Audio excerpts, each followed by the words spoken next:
You found a bunch of memorabilia in your father's storage, and that is how this whole film came about. Can you give me more details on that experience? Yeah, I mean, it was very emotional. My father had just killed himself, and I hadn't talked to him in 20 years. So for me, it was really about getting to know my father through what he left behind, and the stuff that was in that locker was the stuff that he felt was most important to him. It was just a kicker that it happened to include all this Johnny Cash memorabilia. And I know that the film obviously shows most of this, but what was the most shocking thing that you found in that storage locker? Well, there were many shocking things. There were shocking things about my father. There were shocking things about Johnny Cash. But for me personally, I wasn't there for the Johnny Cash story. The most shocking thing to me was to discover that my father wasn't the hard ass that I grew up with, but was actually a guy who led this rich emotional life.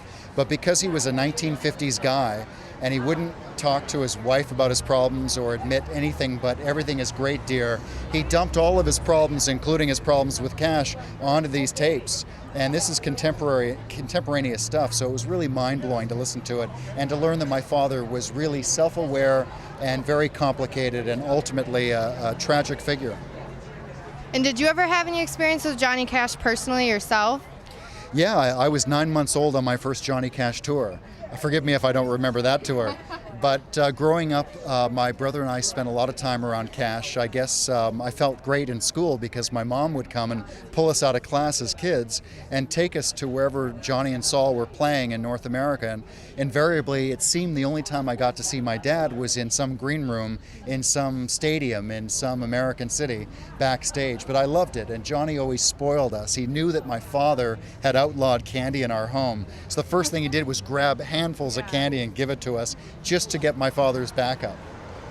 Okay, and can you explain what the title of the film means?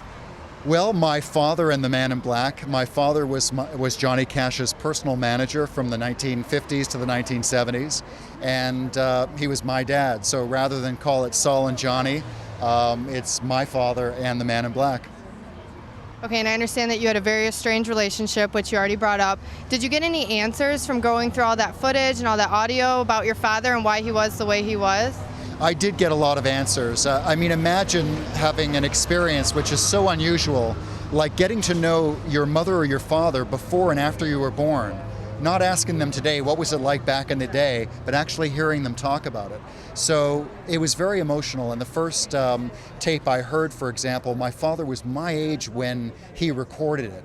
So I related to the problems he was having in business, with family, with his kids, with his job. Then I ultimately found empathy for him and ultimately reconciliation with him, and forgiveness. And what made you film and put on display such personal stuff that your father had left behind?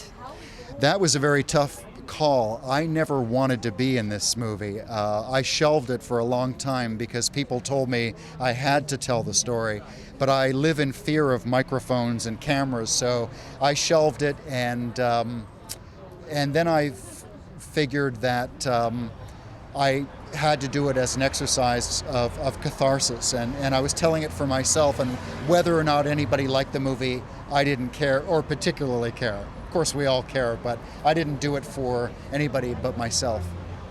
Great, thank you so much, and the best of luck with it. Thank you. Thank you.